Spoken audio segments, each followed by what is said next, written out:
So, welcome to another Spotlight series for DASA. And today we're going to be talking about how embracing talent transformation through leadership. And today, we're going to be discussing topics and themes like, what are the new types of roles and responsibilities, and what are the skills that are relevant, and how do we create the right environment, support, and knowledge sharing. And how do we share knowledge amongst our teams, and how is leadership empowering teams? Obviously, today we have a different type of leadership through digital transformation and also through many changes we've been through. I'm going to hand over to Sukhbir, who is our chairman at DASA, who will be introducing more about DASA, but also about the Talent Academy before we start and before I introduce the other speakers. This session is being recorded. It's very important that we obviously hear from you as our audience to participate in asking questions, and I will be interjecting as we go along. So Sukhbir, I will hand over to you to talk about DASA and also the Talent Academy. Yes, thank you very much. Katrina, can you look at the comments, Katrina, in the meantime? It seems like some of the folks might be having difficulties joining or might not have access to the session, but I will, in any case, start. Welcome, everybody. Pleasure and privilege to be here, speaking to all of you. We are very proud of the fact that we have two real leaders joining us in this session, talking about a very important topic. According to DASA's research and the feedback which we receive from most of our member organizations, majority of the organizations are in some form of transformation within their IT functions. Those transformations extend from initial stages of application of new philosophies such as Agile, DevOps, Lean, to having adopted these and continuing to nurture these approaches within their organizations. And one of the recurring themes which we hear about from organizations at whatever stage they are at is the fact that transformations are, first of all, quite complex.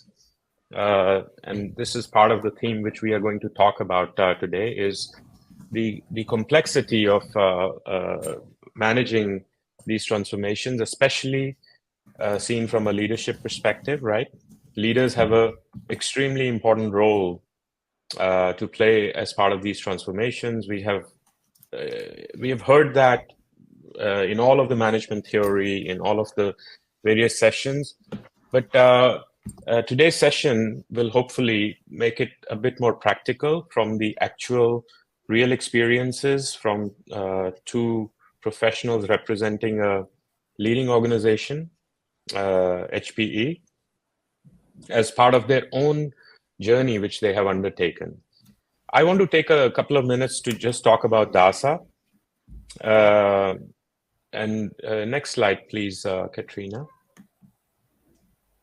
If we can move on to, so I think Katrina will introduce Brian and Steve in a few minutes. Maybe we can move to the next slide. So today's session, we will do a brief introduction to DASA and the Talent Academy, and then we will get into the discussions around leadership and the new generations of leaders, new forms of leadership which are required to lead the new IT organization, new digital organizations. And we hope that you will get some practical feedback, practical examples, and some real takeaways that you can walk away with. I want to take a couple of minutes to talk about DASA as an organization and the work which we are doing. Next slide, please, Katrina. So as this is pretty commonly understood, right? I mean, talent transformation is an integral part of any transformations that organizations look to undertake, right? It comes with new behaviors, new capabilities which need to be built among organizations, among workforce, and especially among leaders. And so DASA creates focus on helping organizations identify the new capabilities and behaviors that are required as part of adopting DevOps, Agile, Lean principles and philosophies, and having their workforce, whether they are in the form of high-performance teams or in other functional areas, starting to work with that. That comes with the need for upskilling and reskilling, and what we also continue to recognize as an important principle is the need for continuous learning, leading to continuous improvement, right? So knowledge sharing and creating an environment for continuous learning and knowledge sharing is an extremely important principle, an extremely important characteristic of all successful transformations that we have studied and been part of. Next slide, please. So transformations, and this is sort of an ingoing point from our side for this session, right? Transformations require a new form of leadership, a new style of leadership, leadership in a digital age. Requires a different mindset among leaders, different sets of behaviors, and thereby also different sets of capabilities. And product visioning, so product capabilities are becoming an integral part of skill set that leaders require to manage and drive IT functions, IT teams, creating accountability, but at the same time, creating empowerment, motivation, but also risk sharing, right?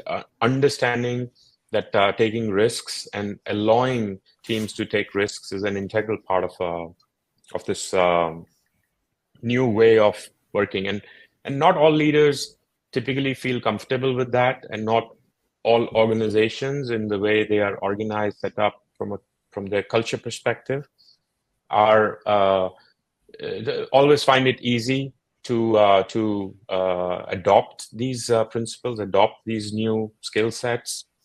And this is exactly a big part of the discussions, which we are hoping we will get some recommendations and some practical guidelines and some answers to today on how do you go about doing it. So we hear a lot about visible leadership, so leading by example, reinforcing behaviors, doing town halls, doing occasional and perhaps frequent sessions with the teams is becoming an important part of the new forms. Next slide, please. Next one, please, Katrina. So DASA's mandate is to create a platform for joint guidance and sharing that guidance among organizations. So DASA is an industry body operating in the fields of DevOps, Agile, Lean, and other philosophies and principles to help organizations create high-performance IT functions. And as part of that mandate, next slide, please.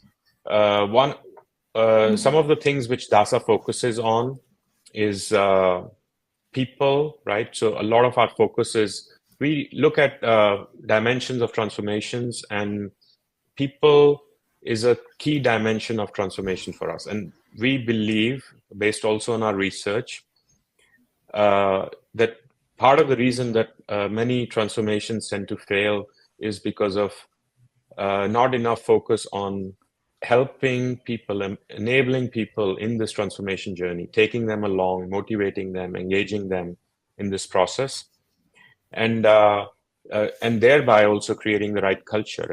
And the big part of the cultural dimension also comes in from leaders displaying the right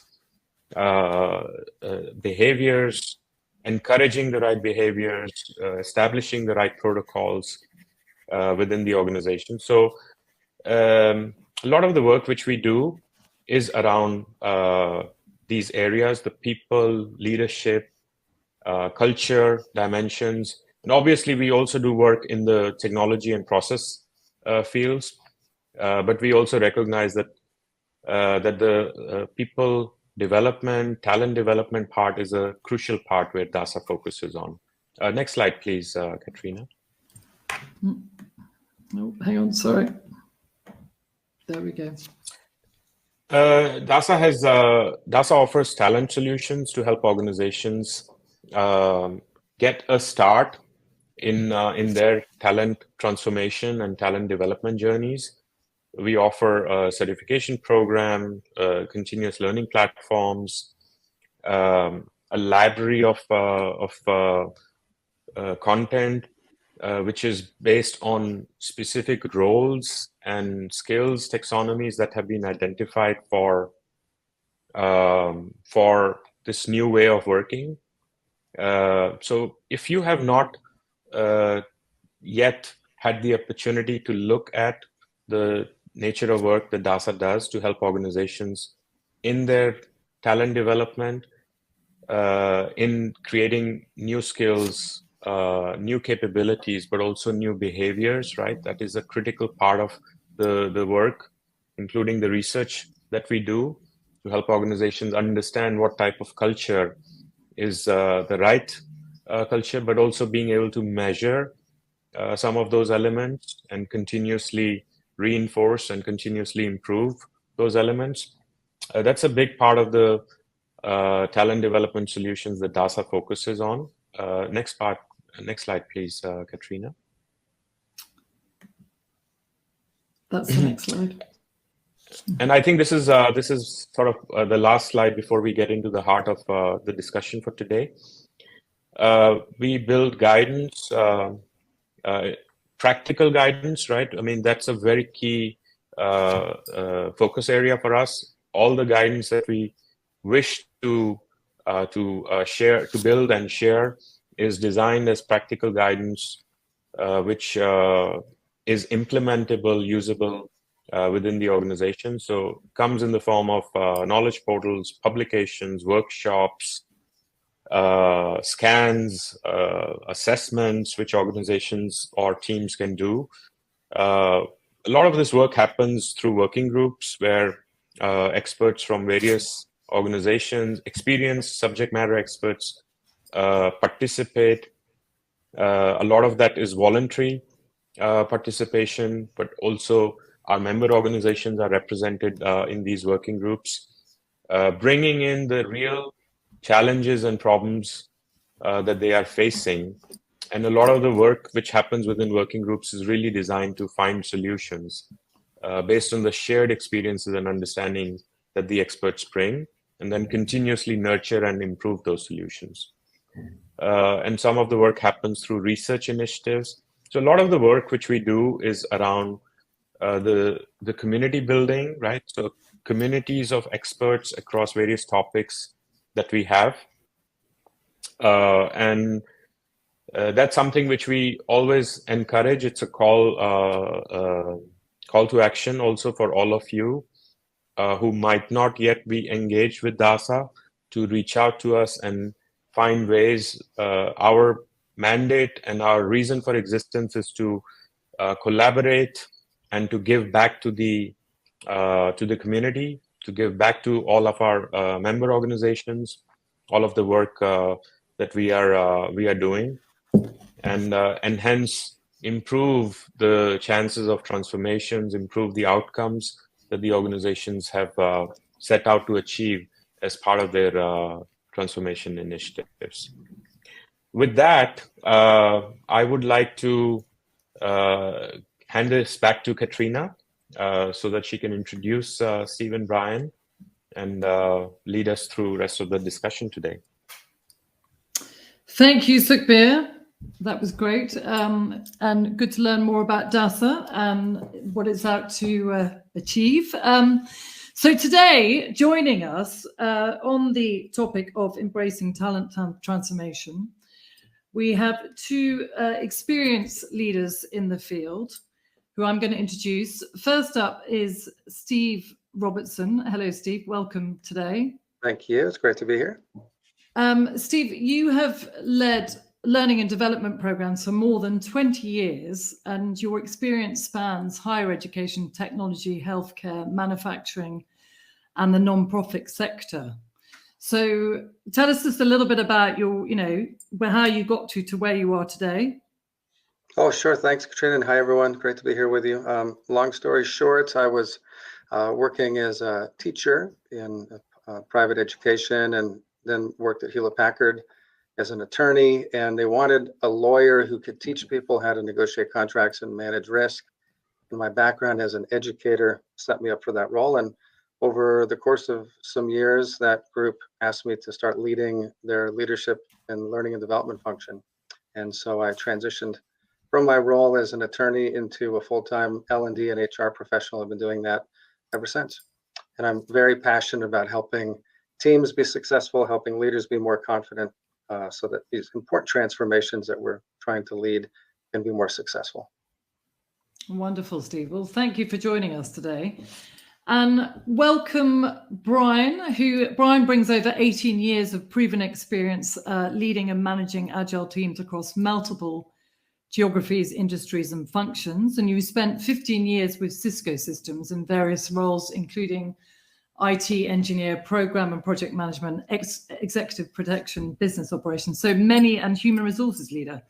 So Brian, tell us a little bit about, your role today and how you got to where you are being a leader in this, in this important area.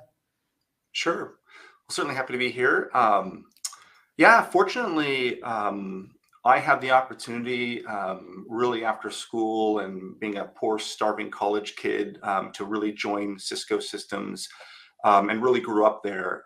And fortunately for me, it's a really amazing organization, learned a lot. And all throughout my career in all those functions that you mentioned that I've been a part of, the entire approach and methodology around Agile has always served me well. Now I've been focused in my career on technology, so leading technology teams, but really across the board, whether it's been in IT, whether it's been in human resources, the principles of DevOps and the principles of lean and agile methodology have always been something that have resonated really closely with me. And so I've always brought those to the table and been very successful regardless of function in employing those. So it's great to be here today to talk more about that and to see all the great work that DASA is doing as well. Wonderful. Thank you, Brian. So, obviously we're living through times of change, and obviously times of change through leadership as well. So let's talk about, the specific challenges, as an organization when it faces with attempting to transform development and operation teams in a more cohesive DevOps unit. Brian, can you sort of, what are the challenges that we see today? Yeah, well, before I kind of dive into specifically the challenges, I think it's important to make a couple notes. With respect to being a leader and leading technical teams as an example, which I've spent a lot of my time doing, part of the responsibility is recognize the business environment, right? And why are you employing agile methodology, or why do you need to change? Why are you sort of invoking some sort of transformation? And the reality is, in today's business environment, we're really faced with the reality of rapid change in business evolution. The need to understand and capture new opportunities is demanding greater speed and agility. And what candidates, employees, and talent want from their work is changing pretty dramatically. So if you think about those three things coming together, always in my mind, when you look at the reality of the current environment we're in, it lends itself to sort of a DevOps lean, very responsive, value-driven methodology, which is why I've always really made an effort as a leader to bring in those principles into the organizations that I've worked for. And so what's interesting about that, though, is I have not been in a situation where it's like, okay, 100% agile shop, right? There's always this element of transformation that occurs. And I think it's pretty significant in the real world when it comes to maybe taking an organization that is pretty traditionally relying on date-driven project management, waterfall methodology into something like a DevOps or agile environment. That can be really difficult to do. And even though the methodologies lend themselves to that environment I spoke about a couple minutes ago, that change, the change management process, the transformation, how that begins will always start with leadership, right? So regardless of how well agile works and agile skills work or what have you, it really is a leader. It's always initially a leadership opportunity. And so, for example, in certain opportunities that I've been involved in, I bring and recommend, given those environmental, parameters, agile can be very conducive to employ. But if you don't have buy-in, if you don't really have a shared understanding from a leadership perspective, and as Super mentioned earlier, the culture, then you're probably not going to be successful. So you really, in terms of implementing a DevOps or agile strategy and approach, so you really have to understand the leadership side and how critical that is. Now, if you can get through that initial challenge of, yes, we buy in, yes, we all agree from the top down and the bottom up that we want to explore this, then certainly working with the organization to upskill around DevOps, the DevOps skill set and agile can be quite exciting. And I've certainly experienced in my teams the idea of value delivery versus output delivery, right? The idea of empowering your team to work directly with their stakeholders to deliver value in an iterative fashion can be very empowering for folks that have been in other environments, like waterfall, for example, where you rely on management, project management to sort of set priorities and set plans. But one of the things that's a big challenge that I've always faced at the front end of employing agile is, it reminds me of an agile coach once said, no degree of planning, scheduling, or setting deadlines is going to make the work more predictable. So it's hard for folks to grasp a non-date driven approach to operations versus agile, because the assumption can sort of be in these cultures, like, if I don't set a date, things won't get done. And it doesn't mean that in agile and DevOps we don't appreciate and respect dates. It's just that we put prioritization and value delivery above setting a date. So again, I think if we start with leadership and a change and the transformation and the urgency around change management, then you're setting yourself up for the potential for success. If you don't focus on that, then all of the great skills and aspects of lean methodology will just sort of fall on deaf ears, if that makes sense. So a lot of opportunity, but you got to be very careful at the front. And I don't know if Steve, maybe you have some insight too on sort of how that leadership and change approach is so critical from a culture and leadership perspective at the beginning. It'd be great to hear. Yeah, I'd be happy to. Katrina, is that okay if I Absolutely. keep going? Step Well, in. as we all know, we're in a moment in the world of incredibly fast-paced change. Change is all around us. It's going to continue to accelerate, and the technology arms of companies are being looked to increasingly to help lead the way and help bring these digital transformations to the company, right? And unfortunately, 70 to 80% of digital transformations are going to fail, according to all of the research. And I'm sure people know this statistic from Gartner, from McKinsey, from Bain & Company, from companies that have been studying and supporting changes. Most do not succeed, or they do not deliver the full value that was envisioned. And that comes down to, number one, a failure of leadership, and number two, a failure to recognize that what's really needed, and Brian alluded to it a moment ago, is a cultural change, and that you're dealing with culture that may be antagonistic or at odds with the shift that you want to make. And so I would encourage everyone listening right now to not only sharpen your technical skills, but also sharpen your leadership and change management skills. It's these softer skills and ability to move an organization, to align the people to a shared vision, to motivate and inspire them to move through the difficulties of change that are going to really set you apart and allow your change to be successful. It's not enough to have the right idea, right? We need to be able to move the people in the organization in a coordinated way towards the new future state vision. And so leadership is all about helping organizations deal with change. And that cultural dimension is so important to understand. But I hope in this time today, we have a chance to really dig into what is culture, like what is really underneath culture, and why do we need to understand it better?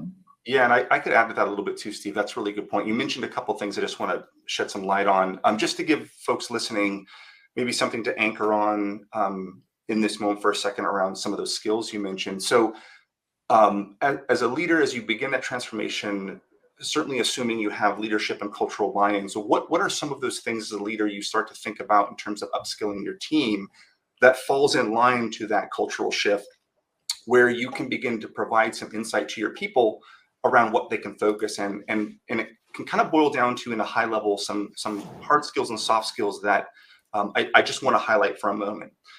So from a soft skills perspective, Steve, as you mentioned, I think really important. How do you grow and cultivate, leadership and empathy, and then also foster this culture of continuous learning and adaptability?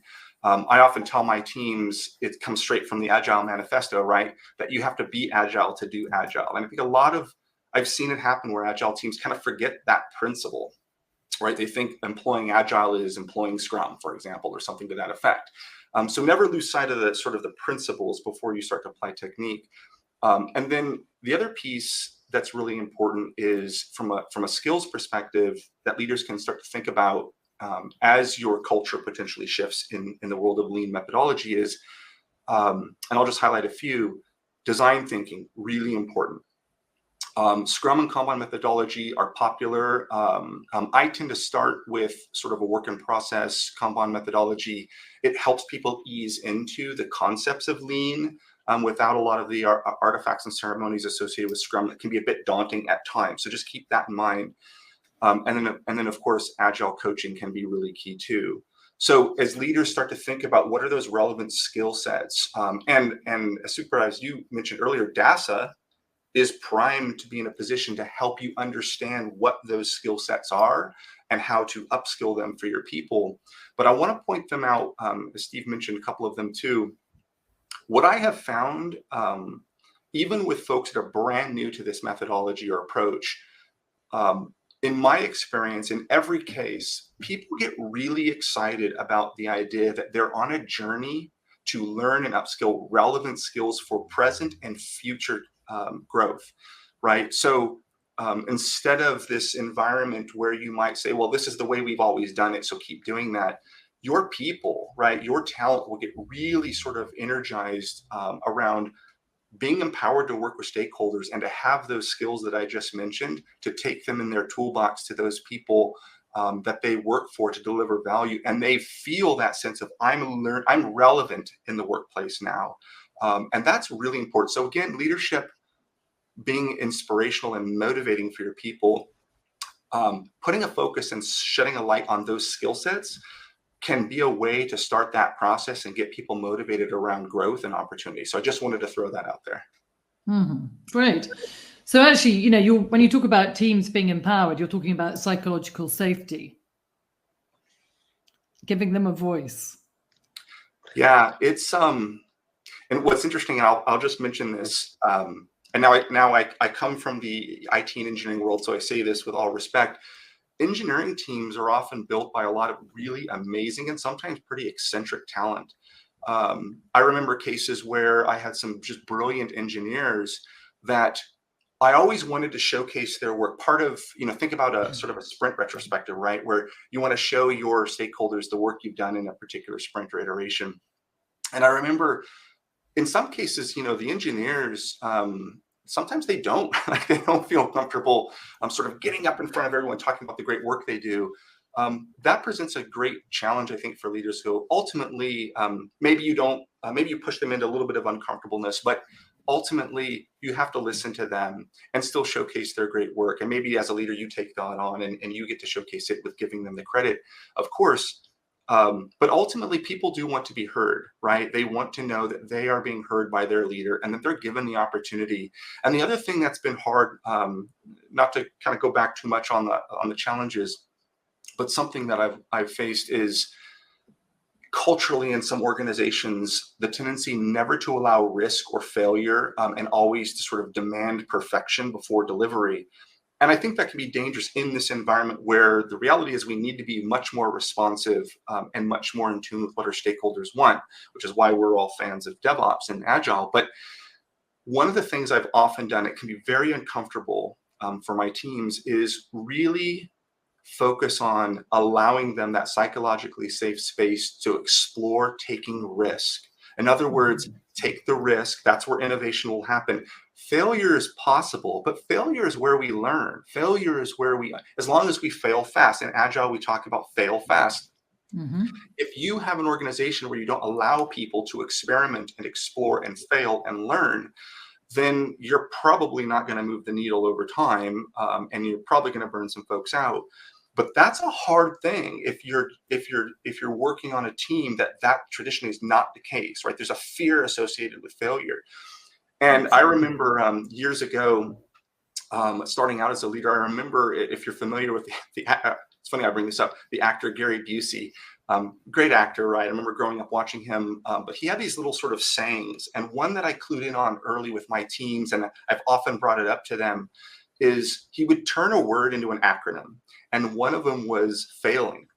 And I'll never forget it. I forget where I heard him say it, but it was finding an important lesson, inviting needed growth.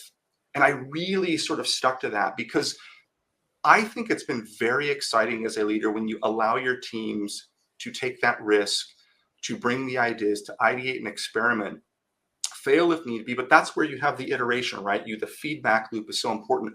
The other opportunity for leadership in doing that is not just having your team learn and experiment, but they also, through that cycle, are seeing in real time your support for them. In other words, it's the classic, if there's failure, as a leader, I take responsibility. If there's success, it belongs to the team. And that's really important for people to see that. It's not enough to put those on bullets on a PowerPoint slide.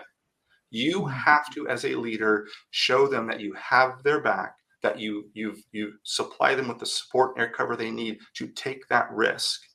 And I've often said to some of the folks on my team, take the risk. And if you stumble, I will take all the heat. So go for it. Really important. And that really resonates with human beings, which is so critical when you talk about leadership. And if you're going to transform your organization, transformation is change and change is leadership, not management. So anyway, that's just the one thing I wanted to point out. People get really inspired about it because they see it and they feel it. And human beings respond to movement and they respond to action. So it's a great point. And encouragement. Yes, all people have fundamental needs that drive their behavior and well-being, right? So their levels of engagement and performance are going to increase when these basic human needs have been satisfied. And those include the need to feel safe, that it's okay to try new things and have them not work out perfectly and to learn from them, a need to be recognized, a need to grow and develop, a need to achieve, and a need to be a part of something that feels important to them. And the leader, the frontline leader, leaders up above, the frontline leader, have a critical role in ensuring that all the people in their care, that these basic human needs are being satisfied and that you're in touch with how people are feeling and how they're doing. And then when people are at their best, then we can do extraordinary things as teams. And so that leadership role to take care of your people is so important. And then also understanding what culture really is, what culture means. People talk about culture a lot, and I think many people don't have a full understanding of what it really is and why it's so important. Culture is sometimes defined as shared values and norms of behavior that define how we're supposed to operate in our environment, right? It helps inform what we do and how we do it and what's acceptable within that organization. And so people will follow these unwritten rules. It really governs the way they operate. But what I want people to know, what Brian and I want you to understand, is like below the surface of these values and behaviors is the underlying assumption that people have about what will make them successful in that environment. It's these subconscious underlying assumptions about what do I need to do to be successful around here that ultimately drive and shape the culture. And if we think about the important role that a leader has in helping people feel safe and successful, then we understand why leadership is so important. And if we want to change the culture over time, we need people to feel that it is okay and that they can and will be successful if they do the new things that we want of them. So for example, if we want them to develop more of an innovative mindset and take risks, we need to prove to them that they're going to be safe and successful when they do that. And if they see evidence to the contrary, then they're not going to believe it, and that change is not going to happen. So we need to get clear on what culture is and what drives it, and for people in a leadership role to understand their role in helping to shape these assumptions about how can I be successful in this company? How can I be successful as a part of this team? And to really model that, as Sukhbir said before, provide lots of evidence for it, to recognize the positive behaviors that you want, and to allow people to explore and feel safe as they're trying new things. There's a very important reason why Microsoft a year or two ago embarked on a company-wide effort to develop growth mindset in all of their employees. It was going to be the foundation upon their new leadership and people development strategy. They wanted to help shift the culture from the old Microsoft, where you had to be smart and perfect and know all the right answers, to this newer way of operating where it was okay, take risks and grow and learn from things that didn't work well. And so that was a cultural change that leadership wanted to drive. And they knew that they had to change those mindsets and assumptions about how to be successful before they could develop further. Yeah, can I add? I want to add to that really quick, Steve. So one of the things that I experienced as I sort of crossed the chasm initially years ago into the world of leadership for the first time, I like what you said right there around sort of whether you recognize it, like it or not, as a leader, people will look up to you, right? They do look at the behaviors that you demonstrate. And so you want to be mindful in that. And it's a very unique opportunity. And I think it's hard though, if you're a new leader, if you really think about it, let's say you're transitioning into a leadership role, you've from the time you sort of start, in kindergarten and going into academia all the way up until you're sort of early in career, you're all about individual contribution, producing work, right? As you move into a leadership role, it shifts from that to really understanding and supporting your people first, managing, of course, operations, but really the focus is on people. That's a big shift if you really break that down, right? To move from task and delivery to supporting individuals and create cohesion around a team. And so I would just encourage anyone that's thinking about getting into management or thinking about becoming a leader, think about that very different skill set, because if you combine that reality, that's an opportunity, by the way, to really meet your team where they are, to hear them and to move them forward. But be careful, because it's easy to go back towards, well, I'm the expert engineer, now I'm leading the team of engineers, and here's my thoughts. And you kind of shut down that ideation and that opportunity. I mean, human beings are not, I used to kind of have this saying back at Cisco, is human beings are not like routers sitting in a data center, right, that just churn along. Human beings are capable of so much if you really unlock the innate ability that they have. And so part of leadership is giving yourself permission to connect with real human beings and explore what that sort of untapped potential might be.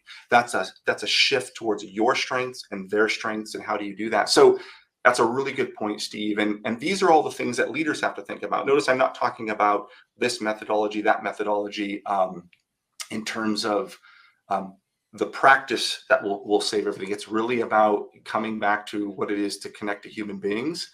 And I have some thoughts certainly on some techniques and some practices that I think can kind of foster all that together. But it's a really good call out that Steve made. So I just wanted to kind of add to that. Okay, we've somehow lost Steve, but hopefully he'll be back in a minute. Scared him away. So, yeah, we talk about, hang on a minute, I'll just add him in. Hold on a minute. Maybe while you're bringing Steve back in, I can share a quick, there we go. A quick example of maybe another tool set to give folks listening to maybe think about, or maybe to explore within the DASA catalog and offerings. So one of the challenges, but one of the opportunities again with DevOps and Agile is really thinking about, I've often seen it's sort of a combination of sort of demand management and delivery management, right? So think about really ultimately with demand management, and again, I'm thankful I grew up in sort of that Cisco environment of, are you doing the right work? And then once that's identified, then are you doing the work right? And one of the tools that sort of crosses between those two domains as you work through that cycle is value stream mapping. Yes. And as a leader, I've always found, so value stream mapping, I tend to be pretty visual as well, so it always lends well for me. But value stream mapping is really a lot of fun, because what it allows you to do is sit down visually with your team and allow them to bring the ideas along with stakeholders, right? The folks you're actually delivering value or services or products for. And I think it's a really important skill to have. And it can really create the voice of your team to engage directly with the folks you support. And really value stream mapping is really, I love it from a DevOps perspective, because DevOps being really around how do you eliminate waste and create more efficiency, right? So value stream mapping is a tool in which you can start to do that. And as a leader, it's reinforcing the principle of get my people engaged with the people we support and really begin that dialogue. So not only does it increase the ability to identify inefficiencies and waste and get rid of them, it also helps improve overall communication. The other thing that it does through that is really facilitate the idea of continuous improvement, because what you're doing through value stream mapping is really understanding the end-to-end and getting feedback along the way.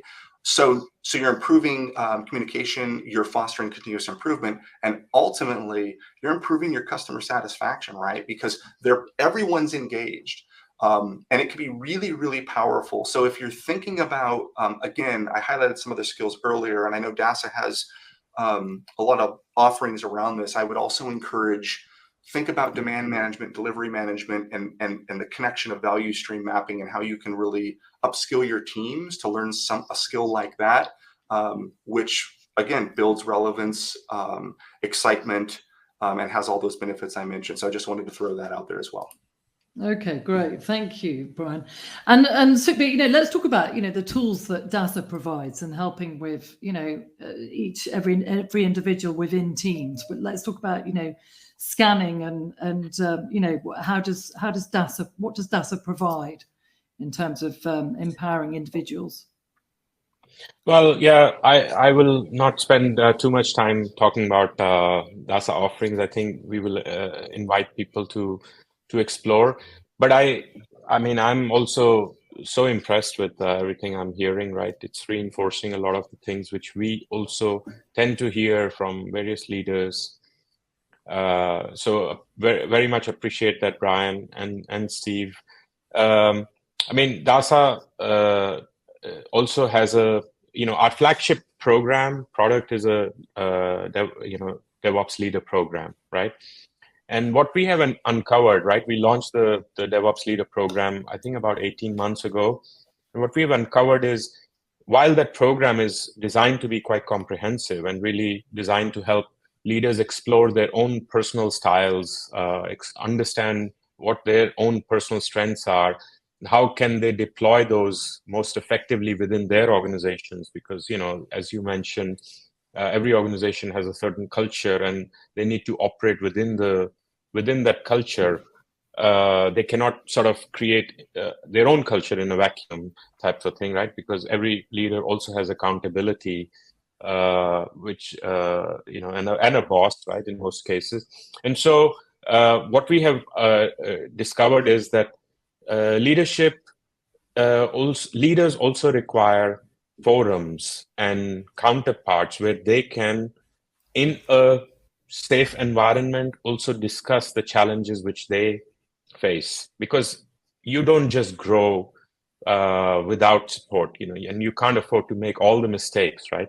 And so part of the work which DASA has been doing is not only nurturing the leader programs, but also building leadership communities, right? So we have a community called Enterprise Leadership Forum, which is where we bring leaders together and give them the opportunity to talk about various topics, subjects, challenges which they are facing, and hear from the others how they are managing those challenges, etc. The other thing which you mentioned about value stream mapping, I think absolutely. I mean, what DASA tries to do is using the experience and expertise of various community members, build sort of practical toolboxes, guidance, which include workshops and assessments, etc., which Katrina mentioned, to help organizations adopt and implement some of these principles, right? So one of the examples which we have is, besides all of the elements which Brian mentioned, it also creates accountability among the teams, right? They feel end-to-end responsible for the products. They feel end-to-end responsible for the outcomes which they are helping their customers create. And that tends to create a sense of accountability, which is typically difficult to achieve in a very siloed type of an environment. And that's why I think the whole ideas of creating product mindsets among software teams, DevOps, Agile teams, and using principles and tools like value stream mapping. And, so DASA is indeed a big proponent of that. And but I would like to also raise another point and use some of your wisdom and your experience here. I mean, you still need to create leaders, right? Leaders don't get created, and most organizations tend to take certain approaches. In your experience, what have you seen as the right set of programs or leadership building efforts that the organizations or your organizations might have done that you have seen work and work successfully, which others can probably learn from and take back? Because I think that part is crucial to creating the right set of leaders with the right set of values, with the right set of capabilities to lead these transformations. Yeah, I would say, and then I want to throw it over to Steve here, because I know you're chomping at the bit, but what I hear when you mention that is the age-old saying, right, that most organizations are over-managed and under-led. And so that's something Steve and I think a lot about, is the cultivation and programs to cultivate what is leadership really, and how do you cultivate that in your people? So I'll throw it back to you, Steve. Oh yeah, great. Well, thank you, Brian. Great question, Sukhbir.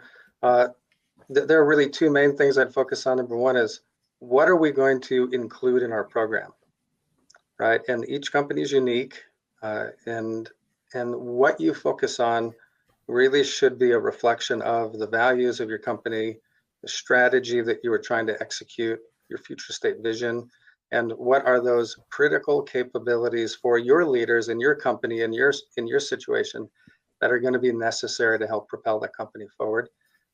There are many lists of leadership competencies you can find out on the web from many consulting companies, and they're all can be very useful.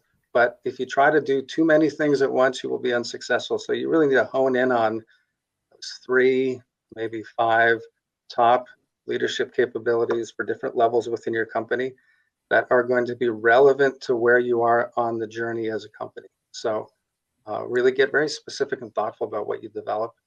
And then point number 2 is how you do it. We need to acknowledge that leadership development is a very personal journey. It takes time. It can be uncomfortable for people. And it's not just going to a class. It's the difficult work of trying to practice and apply what you learned, having things go well or not well, and then having someone to support you, as Sukhbir said before. And so I think we need to recognize it's going to take a while to develop these skills. And we need to have an environment that allows longer time and some support to help people develop the new muscle that they want to develop. And so having peer coaching as a component of a program can be very helpful, or some coaching element from the supervisors or the leaders in the company to help provide that safe space for the developing leader to come talk honestly about, what happened when I tried to give feedback to my employee yesterday, and I don't think it went very well, and I'm feeling really nervous about it, and here's what happened. Like, you need to be able to have that conversation and get some advice about maybe what to try next time.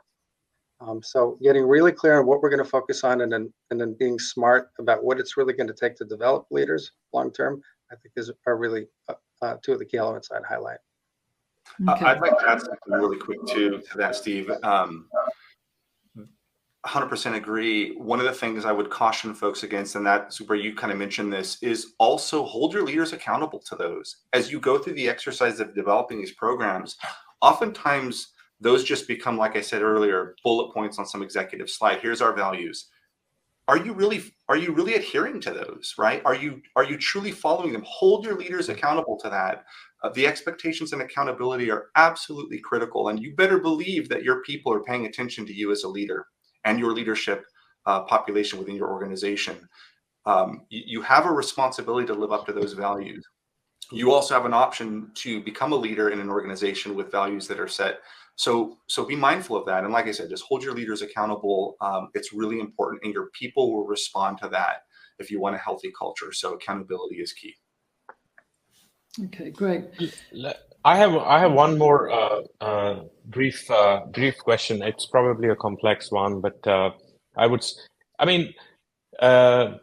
you also have leadership which is based on various cultures, right? I mean, so applying the same form of leadership in Japan is probably a bit more complicated, or same principles, right? Because people are different, right? They grow up with different values, etc. Right? So in a international company environment that you work in, how do you help your leaders transcend those geographic cultural elements? How do you make them culturally more aware in order for them to apply different management styles for different geographies? Is that something which you have encountered? And this is especially true also in the context of Agile and DevOps, because we talk about that Agile DevOps teams require equal voice among people. Well, there is by nature more hierarchy in certain cultures than not, and therefore creating that culture of equal voice in certain geographies is probably more complicated. So the leaders need to probably do different things in order to create the same types of outcomes. So what's your sort of experience with that in a multicultural, multi-geography, multi-regional types of teams and environments? Sure, I'll make a quick comment to that. And I will say, I think that's one of the most exciting things of being a leader, honestly, is recognizing that diversity. Because guess what? The machines haven't taken over yet, right? So it's really people that are still doing the work, and it really falls on you as a leader. I understand those differences and how to meet them where they are. It's the old platinum rule, right? And so I don't know, Steve, if you'd like to add, but that's just something that I've keyed in on within my experience is it's complicated. Cultures are complicated. International work is complicated. That's why leaders get paid the big bucks, and it absolutely has to be top of mind for you because you're dealing with how do you inspire and motivate people from all across the globe. Even though we're all human beings, we come from different backgrounds. And so it's really important to recognize that and respect that. So I turn it back over to Steve. See if he has some comments on that. Yeah, no, I think you're right. Great question. Well, one thing to observe is I've studied many lists, global lists of effective leadership qualities over the years, and there is a very high level of consistency actually across the globe in terms of what people are looking for in their leader and what's going to be successful leadership all around the world. And yet at the same time, there can be important cultural nuances that we need to be mindful of and respectful of. You know, I'm based out of the United States, as is Brian, and I've led global leadership programs as Brian has. And it's very important when we're doing that work that we partner with colleagues on the ground in the locations and geographies to help translate what we are trying to communicate and to do some reality testing with them to ensure that our messages are going to be received well and understood and culturally congruent. So I think that's an important step to always go through. Great. Thank you, Steve. We've only got 4 minutes to go, so I sort of want to round off a little bit. We've got a question here from Hani, but it sort of was relevant to a discussion earlier. What's the difference between platform engineering and DevOps engineering? I think that was to Brian. Let's see. How do I frame that? Well, I know from the DevOps perspective, DevOps engineering, like I said, is really about how do you bring all the sort of connective tissue between development operations and even security into an approach where everyone aligns and collaborates around how you deliver value. Platform engineering, in my experience, as you develop product and platform, I think can certainly employ elements of DevOps engineering and approaches. But I think it depends on what you're doing. I think it depends on the environment you're in, the culture that you have, the platform or product that you're ultimately building, and really exploring, like I said earlier, the best possible approach that meets your needs. Because the reality is, the world of Agile is not sort of one size fits all. It might not necessarily be the best approach in all situations, right? So you really have to take the time to really dig into what makes sense for you and your team. What are the engineering challenges that you face? And how to employ the right set of skills and talent to meet those needs.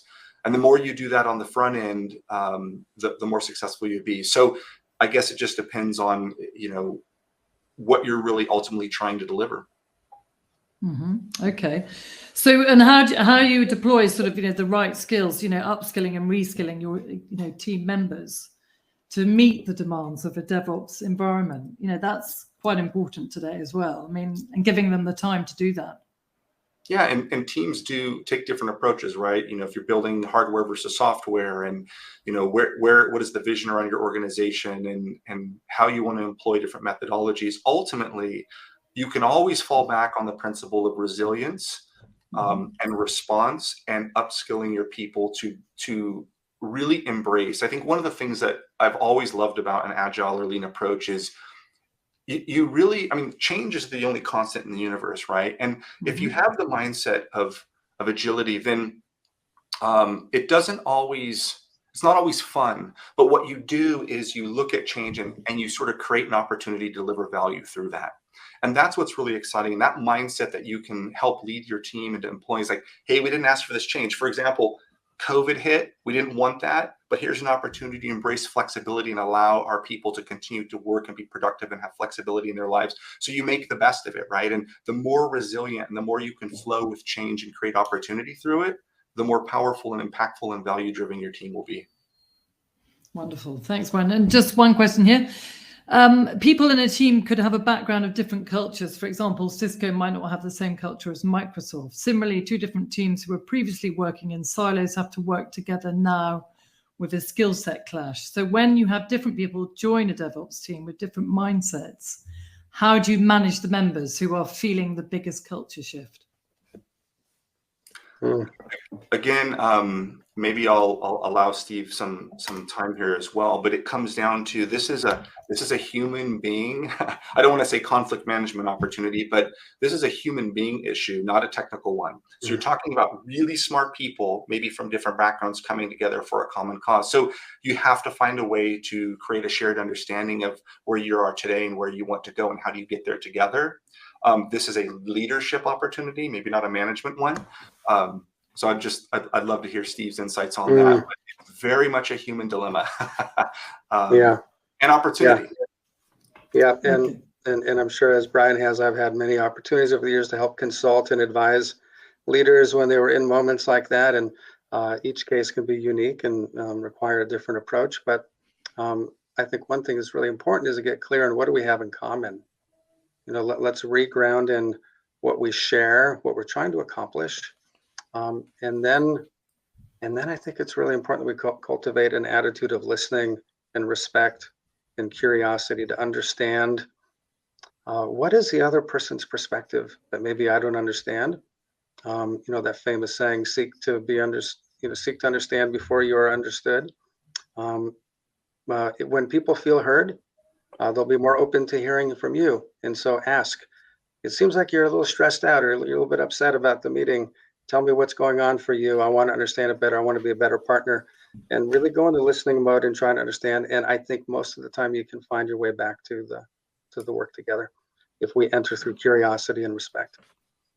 Wonderful. Well, thank you both. We are sort of now out of time, but obviously there's so much to talk about in terms of leadership and empowering teams. And, in today's new leadership, it is about, sort of understanding the people and bringing them closer. So thank you for joining us today, and thank you everybody for your questions. We will sort of answer those after this webinar. But thank you for giving your insight. It's been very valuable, and joining DASA today, and Sukhbir too, also for representing DASA. So we will be doing more of these webinars in the future, and we would love to hear from you if you have any topics that you would like to hear about. We will be, sort of open to the audience in terms of what they want to learn about. So thank you both for joining today, and look forward to hearing more from you in the future. And thank you, Brian. DASA. Thank you, Steve. Thanks, everybody. Thank you. Appreciate it. Thank you. Thanks.